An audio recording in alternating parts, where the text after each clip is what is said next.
પાટણ જિલ્લાના સિદ્ધપુર તાલુકામાં આવેલા જીઆઈડીસીમાં એસઓજી દ્વારા કરવામાં આવેલા દરોડામાં કાર્યવાહીમાં મોટી માત્રામાં શંકાસ્પદ તેલનો જથ્થો પકડી પાડવામાં આવ્યો છે. તો એસઓજીની ટીમે એક મોટા ગોડાઉનમાં દરોડા પાડ્યા હતા, જ્યાં વિવિધ બ્રાન્ડના નામેથી 5 થી 15 લીટરના ડબ્બાઓ ભરેલા તેલનો જથ્થો મળી આવ્યો હતો. તો તપાસ દરમિયાન કુલ 8,219 કિલો જેટલો શંકાસ્પદ તેલનો જથ્થો મળી આવ્યો હતો, જેની કિંમત આશરે 9,81,287 આંકવામાં આવી રહી છે. જે બાદ એસઓજીએ તાત્કાલિક ધોરણે આ મામલે ફૂડ વિભાગ અને એફએસએલને જાણ કરી હતી. જે બાદ ફૂડ વિભાગની ટીમ સ્થળે દોડી આવી સમગ્ર જથ્થો સીઝ કરી તેલના સેમ્પલ લઈને એફએસએલ તપાસ માટે મોકલવાની કાર્યવાહી હાથ ધરી હતી. તો આ કાર્યવાહી દરમિયાન ફૂડ વિભાગની કામગીરી સામે પણ અનેક સવાલો ઊભા થવા પામ્યા છે. તો ઉલ્લેખનીય છે કે સિદ્ધપુર જીઆઈડીસીમાં થોડા સમય પહેલા ઘીની નકલી ફેક્ટરી પકડાયા બાદ હવે આ તેલનું ગોડાઉન પકડાયું છે, જે વિસ્તારમાં ખાદ્ય પદાર્થની ગેરકાયદેસર પ્રવૃત્તિઓ વધી રહી હોવાનો સંકેત આપે છે.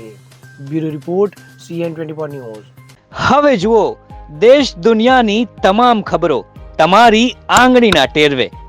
ઉઠાવો મોબાઈલ અને ગૂગલ પ્લે સ્ટોર પરથી ડાઉનલોડ કરો અમારી CN24 ન્યૂઝ મોબાઈલ એપ.